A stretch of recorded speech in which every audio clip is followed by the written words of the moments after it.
ವಿನೂತನ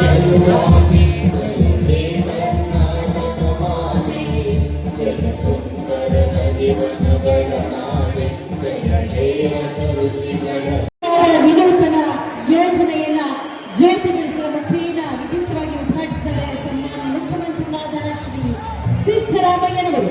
ಒಂದು ಕಡೆ ಗಮನಿಸಿ, ಕುಸುಮ್ ಸಿ ಯೋಜನೆಯಲ್ಲಿ ಸೋಲಾರ್ ಘಟಕ ಇಂದಿನ ಇಲಾಖೆ, ಜಿಲ್ಲಾಡಳಿತ, ಜಿಲ್ಲಾ ಪಂಚಾಯತ್, ಚಿಕ್ಕಬಳ್ಳಾಪುರ ಜಿಲ್ಲೆಯ ಎಲ್ಲರ ಸಂಯುಕ್ತ ಆಶ್ರಯದಲ್ಲಿ ಕುಸುಮ್ ಸಿ ಯೋಜನೆಗೆ ಸಬಲೀಕರಣ ಯೋಜನೆಗೆ ಚಾಲನೆ ನೀಡಿದಂತಹ ಸನ್ಮಾನ್ಯ ಮುಖ್ಯಮಂತ್ರಿಗಳಾಗಿರ್ತಕ್ಕಂಥ ಶ್ರೀಯುತ ಸಿದ್ದರಾಮಯ್ಯ ಸಾಹೇಬರಿಗೆ ನಮ್ಮ ನಿಮ್ಮೆಲ್ಲರ ಪರವಾಗಿ ಹೃತ್ಪೂರ್ವಕವಾಗಿರ್ತಕ್ಕಂತಹ ಧನ್ಯವಾದಗಳನ್ನು ಅರ್ಪಿಸ್ತಾ ಇದ್ದೀವಿ. ಹಾಗೆಯೇ ಜಿಲ್ಲಾ ಉಸ್ತುವಾರಿ ಸಚಿವ ಅನುಷ್ಠಾನಗೊಳ್ಳಲು ಕುಸುಮ್ ಸಿ ಯೋಜನೆಯನ್ನ ಇವತ್ತು ಚಾಲನೆ ಮಾನ್ಯ ಮುಖ್ಯಮಂತ್ರಿಗಳು ಮಾಡಿದ್ದಾರೆ. ಇದು ಒಂದು ವಿಶೇಷವಾದಂತ ಒಂದು ಕಾರ್ಯಕ್ರಮ ಅಂತ ನನ್ನ ಲೆಕ್ಕ. ಅದರಲ್ಲೂ ಕೂಡ ರೈತ ಬಾಂಧವರಿಗಂತೂ ಇದು ವರದಾನ ಅಂತ ತಿಳ್ಕೊಂಡಿದ್ದೀನಿ. ಅವ್ರು ಯಾವತ್ತೂ ಕೂಡ ಗುಣಮಟ್ಟದ ಪವರ್ ಬೇಕು ಅಂದ್ರೆ, ಎಲೆಕ್ಟ್ರಿಸಿಟಿ ಬೇಕು ಅಂತಂದ್ರೆ ಹಗಲು ಹೊತ್ತಲ್ಲೇ ರಾತ್ರಿ ಹೊತ್ತು ಹೋಗಿ ಆನ್ ಅಂಡ್ ಆಫ್ ಮಾಡೋದ್ರ ಬದಲು ಹಗಲು ಹೊತ್ತಲ್ಲೇ ಕರೆಂಟ್ ಬೇಕು ಅನ್ನೋ ಒಂದು ಪದ್ಧತಿ ಇಂದ ಅವರಿಗೆ ನೈಟ್ ನಿದ್ದೆ ಕೊಡುವಂತ ಒಂದು ವ್ಯವಸ್ಥೆ ಅನುಕೂಲ ಆಗುತ್ತೆ. ರಾತ್ರಿ ಹೋಗಿ ಕರೆಂಟ್ ಹೋದಂತಾಗ, ಕರೆಂಟ್ ಬಂದಾಗ ರಾತ್ರಿ ಟೈಮ್ ಹೋಗ್ಬೇಕಾಯ್ತು ನಿದ್ದೆಗಿಟ್ಟು, ಅದು ಇನ್ಮೇಲೆ ತಪ್ಪುತ್ತೆ.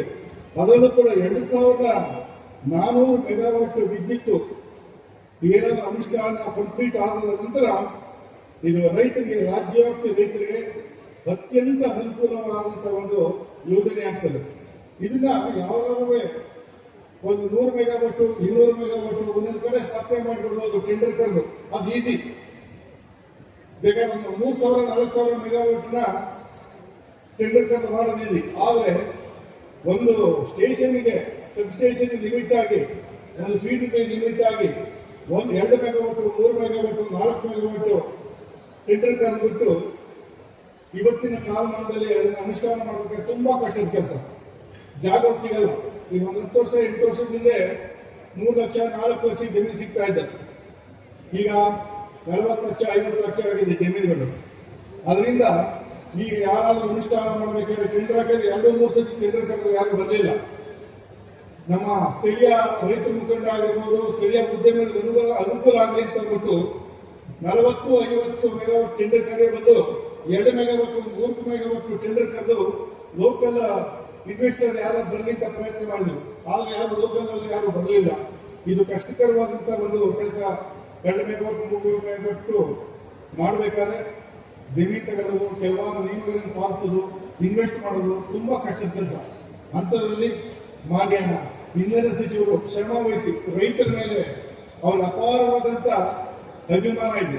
ಆದ್ರೆ ಇಷ್ಟು ರಿಸಿಪ್ಟ್ ಆಗುತ್ತಿರಲಿಲ್ಲ ಅಂತ ರಿಸಿಪ್ಟ್ ತಗೊಂಡು ಕುಸುಮ ಯೋಜನೆಯನ್ನು ಅನುಷ್ಠಾನಗೊಳಿಸ್ತಾವ್ರೆ. ಅವರಿಗೆ ನಮ್ಮ ರೈತರ ಪರವಾಗಿ ಹೃದಯಪೂರ್ವಕವಾದ ಧನ್ಯವಾದಗಳು ನಾನು ಹೇಳ್ತೀನಿ.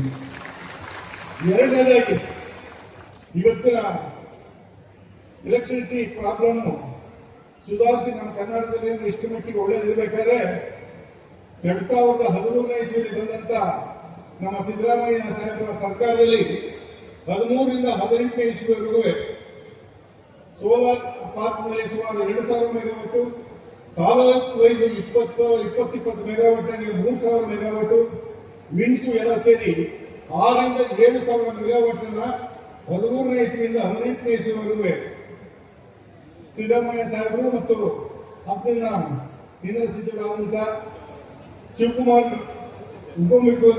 ಈಗಿನ ಉಪಮುಖ್ಯಮಂತ್ರಿಗಳು ಮತ್ತು ಹಿಂದಿನ ಇಂಧನ ಇಲಾಖೆ ಮಂತ್ರಿಗಳಾದಂತ ಸನ್ಮಾನ್ಯ ಮಂತ್ರಿಗಳಾಗಿದ್ದಂತ ಶಿವಕುಮಾರ್ ಅವರು ಸೇರಿ ಸುಮಾರು 6ರಿಂದ 7,000 ಮೆಗಾವಾಟ್ ಅನ್ನ ಉತ್ಪತ್ತಿ ಮಾಡಿಸಿದ್ರು. ಇಲ್ಲ ಅಂದ್ರೆ ಇವತ್ತು ಕರ್ನಾಟಕದ ಪರಿಸ್ಥಿತಿ ಅಧೋಗತಿ ಆಗ್ತಾ ಇತ್ತು. ಯಾಕೆಂದ್ರೆ 18ನೇ ಇಸ್ವಿಲಿ ಬಂದಂತ ಬಿಜೆಪಿ ಸರ್ಕಾರದಲ್ಲಿ 5 ವರ್ಷಗಳ ಕಾಲ ಯಾವುದೇ ಒಂದು ವಿದ್ಯುತ್ ಉತ್ಪಾದನೆಗೆ ಅವರು ಕ್ರಮ ತಗೊಳ್ಳಿಲ್ಲ. ಒಂದು 5 ಮೆಗಾವಾಟ್ ಕೂಡ ಹೊಸದಾಗಿ ಉತ್ಪತ್ತಿ ಮಾಡಲ್ಲ ಇಂಧನ ಇಲಾಖೆಯಿಂದ ಸೋಲಾರ್ ಪ್ರಾಜೆಕ್ಟ್ ನಲ್ಲಿ. ಈಗ 23ನೇ ಇಸ್ವಿ ಮೇಲೆ ಸರ್ಕಾರ ಬಂದ ನಂತರ 2ನೇ ಅವಧಿಗೆ ನಮ್ಮ ಸಿದ್ದರಾಮಯ್ಯ ಸಾಹೇಬರ ಸರ್ಕಾರ ಬಂದ ನಂತರ ಮಾನ್ಯ ಇಂಧನ ಸಚಿವರು ರಿಸಿಪ್ಟ್ ತಗೊಂಡು 2400 ಮೆಗಾವಾಟ್ ರೈತರಿಗೆ ಅನುಕೂಲ ಆಗಲಿ ಅಂತ ಅಂದ್ಬಿಟ್ಟು ಅವರ ಮಹತ್ವಾಕಾಂಕ್ಷೆಯ ಯೋಜನೆ ಇದು. ಕಷ್ಟಕರವಾದ ಯೋಜನೆ ನನ್ನ ದೃಷ್ಟಿಯಲ್ಲಿ. ಆದರೂ ಕೂಡ ಯಾರು ಇನ್ವೆಸ್ಟ್ ಮಾಡ್ತಾರೆ ಅವರಿಗೆಲ್ಲ ಕರೆದು ನೀವೇ ಪರ್ಚೇಸ್ ಮಾಡಿ, ಇಲ್ಲ ಲೀಸ್ಗಾರ ಮಾಡಿ, ಇಲ್ಲ ಸರ್ಕಾರದಿಂದ ಯಾವ್ದಾದ್ರು ವೇಸ್ಟ್ ಲ್ಯಾಂಡ್ ಇದ್ದೀನಿ ಕೊಡಿಸ್ತೀನಿ ಅಂತ ಎನ್ಕ್ವೈರಿ ಮಾಡಿ ಅವರು ಅನುಷ್ಠಾನಗೊಳಿಸ್ತಾರೆ. ಅವರ ಒಂದು ಮಹತ್ವಾಕಾಂಕ್ಷೆಯ ಈ ಯೋಜನೆ ಯಶಸ್ವಿಯಾಗಲಿ ಅಂತ ಆಶಿಸಿ ಈ ಒಂದು ಕಾರ್ಯಕ್ರಮ ಇನ್ನ ಕೆಲವೇ ತಿಂಗಳಲ್ಲಿ ಯಶಸ್ವಿಯಾಗಿ ಅನುಷ್ಠಾನಗೊಳ್ಳುತ್ತದೆ ಅವರ ನಂಬಿಕೆ ನನಗಿದೆ.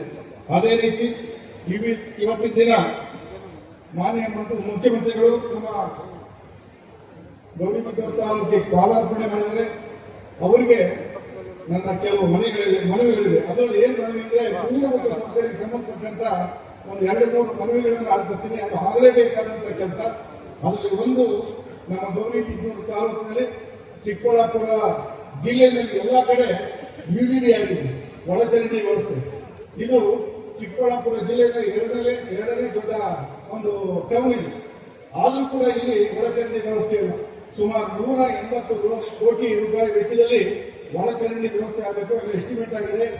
ನಗರಾಭಿವೃದ್ಧಿ ಸಚಿವರು ಕೂಡ ವಿಧಾನಸಭೆಯಲ್ಲಿ ನನಗೆ ಭರವಸೆ ಕೊಟ್ಟಿದ್ರು, ಖಂಡಿತ ಮಾಡಿಸ್ಕೊಡ್ತೀನಿ ಅಂತ ಭರವಸೆ ಕೊಟ್ಟಿದ್ರು. ಅದನ್ನ ಮಾನ್ಯ ಮುಖ್ಯಮಂತ್ರಿಗಳು ಅದನ್ನು ಈಡೇರಿಸಿಕೊಡ್ಲಿ ಅಂತ ಅಂದ್ಬಿಟ್ಟು ನಾನು ಮನವಿ ಮಾಡ್ಕೊತೀನಿ. ಅದೇ ರೀತಿ ಎರಡನೇದು ಏನಂತಂದ್ರೆ, ಮುಖದಲ್ಲಿ ಇವತ್ತು ಒಳ್ಳೆಯ ಒಂದು ಅವಕಾಶ ಕೊಡುವಂತಹ ಯೋಜನೆ.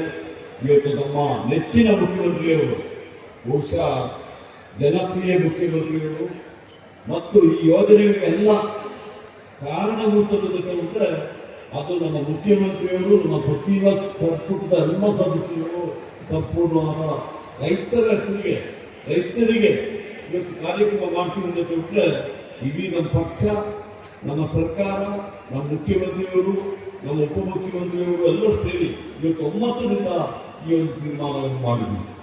ಬಹುಶಃ ಈ ಕಾರ್ಯಕ್ರಮ ಕೇಂದ್ರ ಸರ್ಕಾರದವರು ಪ್ರಧಾನಮಂತ್ರಿ ಕುಸುಮ್ ಸಿಂಗ್ ಯೋಜನೆಯನ್ನು 1919ನೇ ಇಸವಿಯಲ್ಲಿ ಅದನ್ನು ಪ್ರಕಟಣೆ ಮಾಡುವ ಸಮೇತ 2021ನೇ ಇಸವಿಯಲ್ಲಿ ಸುಮಾರು 3 ಲಕ್ಷ ರೈತರ ಪಂಚಾಯಿತಿಗಳಿಗೆ ಕುಸುಮ್ ಸಿಂಗ್ ಕರೆಂಟ್ ಕೊಡಬೇಕು ಎಂಬುದಾಗಿ ಯೋಜನೆಯನ್ನು ಕರ್ನಾಟಕ ಸರ್ಕಾರಕ್ಕೆ ಕೊಟ್ಟಿತ್ತು.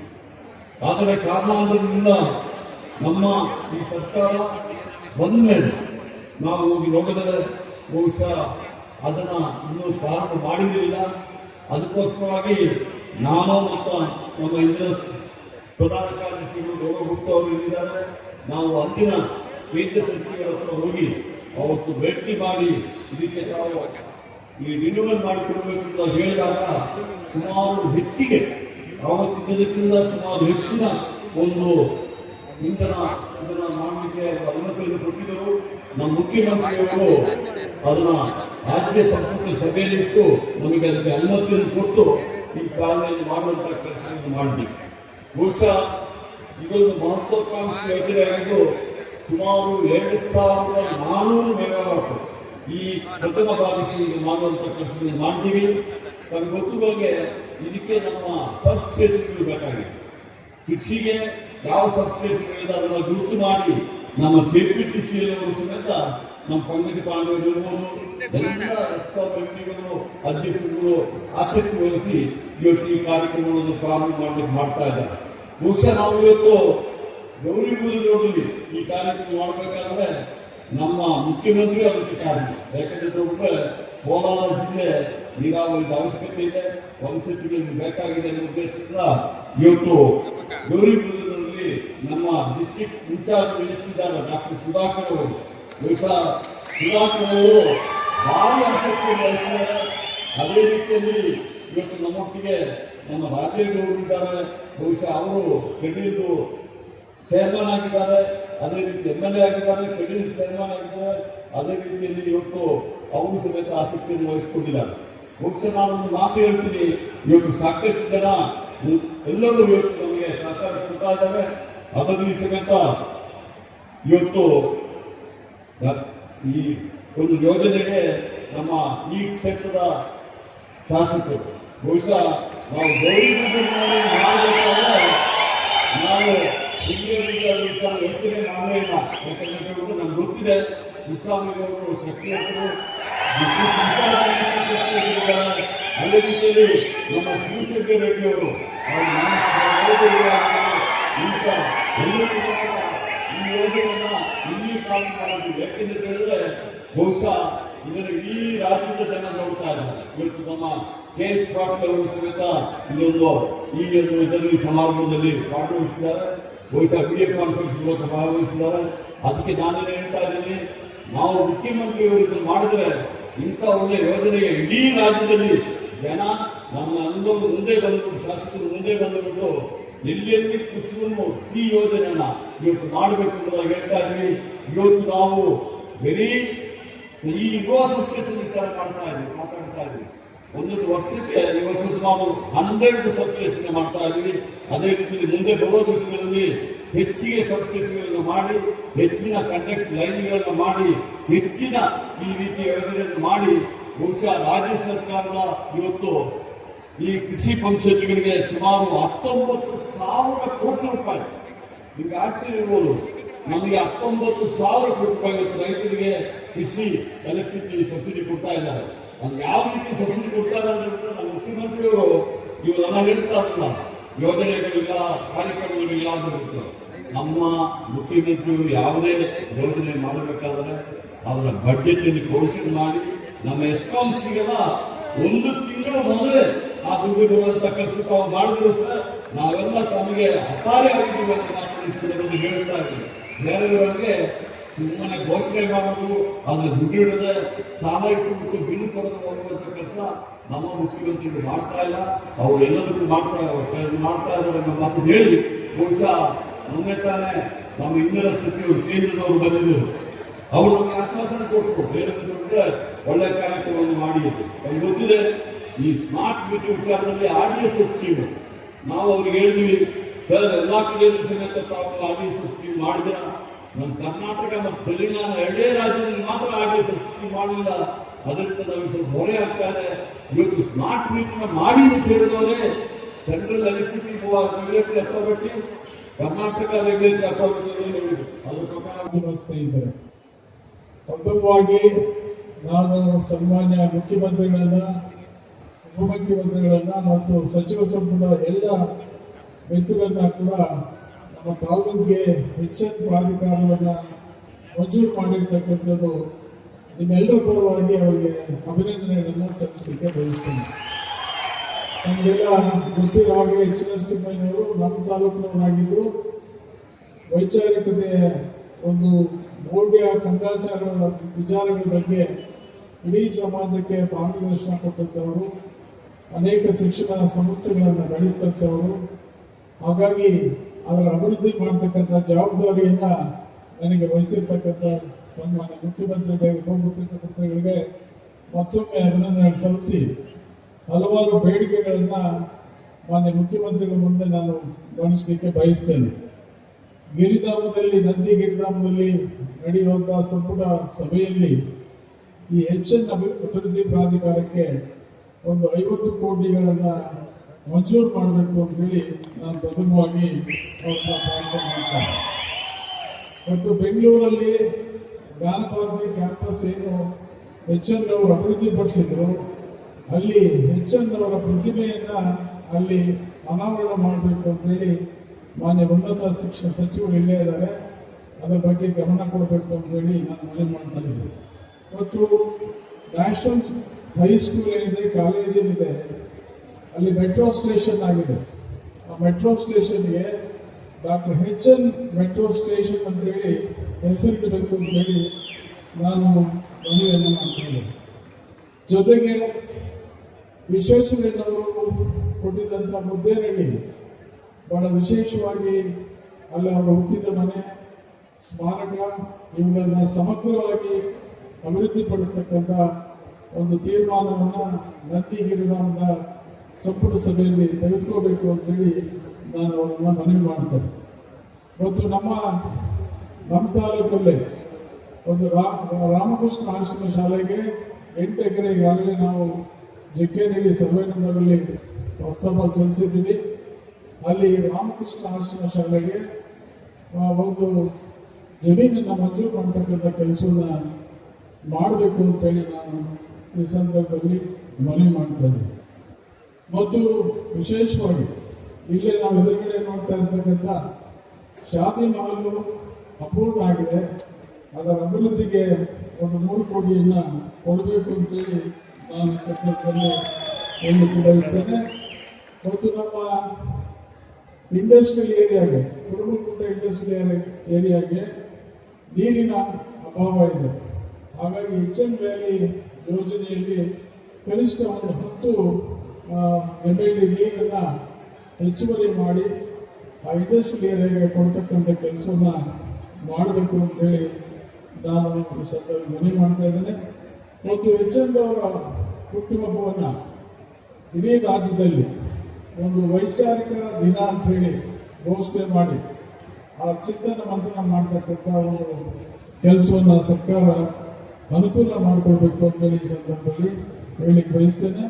ಮತ್ತು ವಿಧುರಾಶ್ವತ್ಥದ ಅಭಿವೃದ್ಧಿಗೆ ಇವತ್ತು ಗಾಂಧಿ ಭಾರತ ಯೋಜನೆ ಈಗೇನು ಕಾರ್ಯಕ್ರಮ ಸರ್ಕಾರ ಮಾಡಿದೆ ಅದರಲ್ಲಿ ಹೆಚ್ಚು ಅಭಿವೃದ್ಧಿ ಮಾಡತಕ್ಕಂಥ ಇದಕ್ಕೂ ಕೂಡ ಹಣಕಾಸು ನೆರವು ನೀಡಬೇಕು ಅಂತೇಳಿ ಒಟ್ಟಾರೆ ಸಿದ್ದರಾಮಯ್ಯನವರು ನಮ್ಮ ತಾಲೂಕಿನ ಇವತ್ತು ಏನಾದರೂ ಅಭಿವೃದ್ಧಿ ಆಗಿದೆ ಅಂದರೆ 100ಕ್ಕೆ 90 ಭಾಗ ಸಿದ್ದರಾಮಯ್ಯವರು ಕೊಟ್ಟಿರ್ತಕ್ಕಂಥ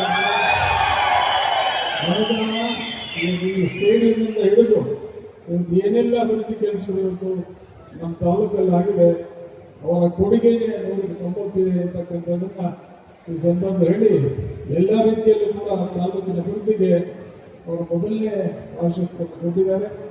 ಹಾಗಾಗಿ ಇವತ್ತು ಇಲ್ಲಿಗೆ ಬಂದು ಈ ಒಂದು ಕಾರ್ಯಕ್ರಮದಲ್ಲಿ ಭಾಗವಹಿಸಿರ್ತಕ್ಕಂಥ ನಮಗೆಲ್ಲ ಸಂತೋಷ ಅಂತೇಳಿ. ಮತ್ತು ನನಗೆ ಈ ಕುಸುಮ್ ಸಿ ಯೋಜನೆಯಲ್ಲಿ ಒಂದು ಸಲಹೆ ಇದೆ. ಈಗ ರೈತರ ಜಮೀನನ್ನು ಬಳಸಿಕೊಂಡು ಬಂಡವಾಳಶಾಹಿಗಳು ಇನ್ವೆಸ್ಟ್ಮೆಂಟ್ ಮಾಡ್ತಾ ಇದ್ದಾರೆ. ಆದರೆ ರೈತರ ಭೂಮಿಯನ್ನು ಕೂಡ ಒಂದು ಬಂಡವಾಳ ವೆಚ್ಚ ಅಂತ ತಗೋಬೇಕು, ಅವ್ರದ್ದು ಕೂಡ ಶೇರ್ ಅಂತ ತಗೋಬೇಕು. ರೈತರ ಭೂಮಿಯ ಶೇರ್ ತಗೋಬೇಕು. ಮತ್ತೆ ಏನು ಸಬ್ಸಿಡಿ ಕೊಡ್ತಾರೆ 1 ಕೋಟಿ ಅದನ್ನು ರೈತರ ಪಾಲಿಗೆ ಸೇರಿಸಬೇಕು. ಈ ಅರ್ಧ ಏನಿದೆ ಇನ್ವೆಸ್ಟ್ಮೆಂಟು ಅವರು ಇನ್ವೆಸ್ಟ್ಮೆಂಟ್ ಮಾಡಬೇಕು. ಅಂದರೆ ವರಮಾನದಲ್ಲಿ ಅರ್ಧ ರೈತರಿಗೂ ದುಡ್ಡು ಬರಬೇಕು, ಅರ್ಧ ಬಂಡವಾಳಶಾಹಿಗಳಿಗೂ ದುಡ್ಡು ಬರಬೇಕು. ಈ ರೀತಿ ಬಹುಶಃ ಪಾಲಿಸಿ ಮಾಡಬೇಕಾಗುತ್ತೆ ಇದರಲ್ಲಿ. ಆದರೆ ಇದರಲ್ಲಿ ರೈತರ ಭೂಮಿಯನ್ನು ಗುತ್ತಿಗೆಗೆ ತಗೊಳ್ತಾರೆ, 25,000 ತಗೊಳ್ತಾರೆ. ಗೌರಿಬಿದನೂರಿನಲ್ಲಿ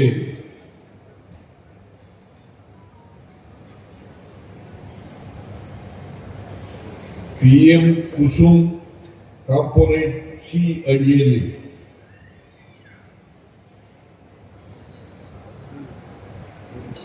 ಸೌಲೀಕರಣ ಯೋಜನೆಗೆ ಚಾಲನೆ ಕೊಡ್ತಕ್ಕಂಥ ಕಾರ್ಯಕ್ರಮದಲ್ಲಿ ನಾವೆಲ್ಲರೂ ಕೂಡ ಭಾಗವಹಿಸಿದ್ದೇವೆ.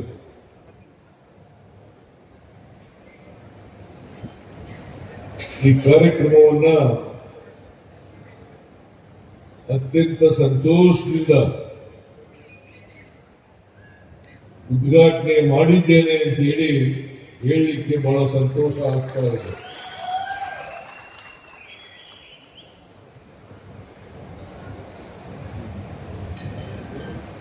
ಈ PM ಕುಸುಮ್ ಕಾಂಪೋನೆಂಟ್ ಸಿ ಅಡಿಯಲ್ಲಿ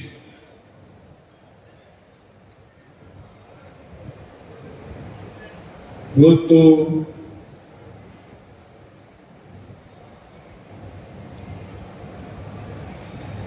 ಅಧಿಕೃತವಾಗಿ ಚಿಕ್ಕಬಳ್ಳಾಪುರದಲ್ಲಿ ಚಾಲನೆ ಆಗ್ತಾ ಇದೆ.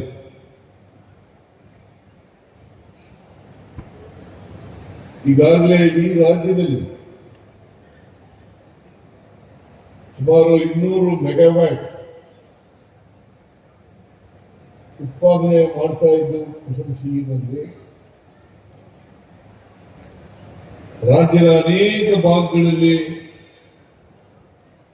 ಇದು ಚಾಲ್ತಿನಲ್ಲಿ ಇರುತ್ತದೆ. ಯೋಜನೆ ಇವತ್ತು ಚಿಕ್ಕಬಳ್ಳಾಪುರದಲ್ಲಿ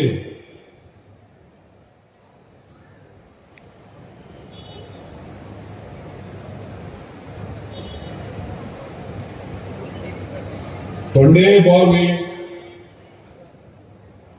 ಉಪಸ್ಥಾವರ ಮತ್ತೆ ಹನುಮೇನಹಳ್ಳಿ ಇಲ್ಲಿ ಈ ದೊಡ್ಡ ಸೌರ ಘಟಕವನ್ನು ಪ್ರಾರಂಭ ಮಾಡ್ತಾ ಇದ್ವಿ.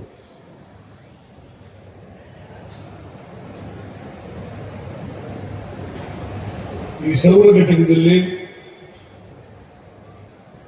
ಸುಮಾರು 20 ಮೆಗಾವ್ಯಾಟ್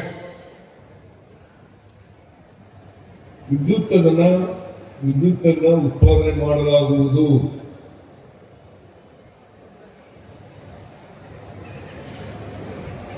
ಇದರಿಂದ ರೈತರ ನೀರಾವರಿ ಪಂಪ್ ಸೆಟ್ಗಳಿಗೆ ವಿದ್ಯುತ್ತನ್ನ ಹಗಲೊತ್ತು 3 ಫೇಸ್ನಲ್ಲಿ 7 ಗಂಟೆ 5 ಗಂಟೆ ಒಳಗಡೆ ಕೊಡ್ತೀವಿ. ಹಿಂದೇನೋ ಕೂಡ ಕೊಡ್ತಾ ಇದ್ದ.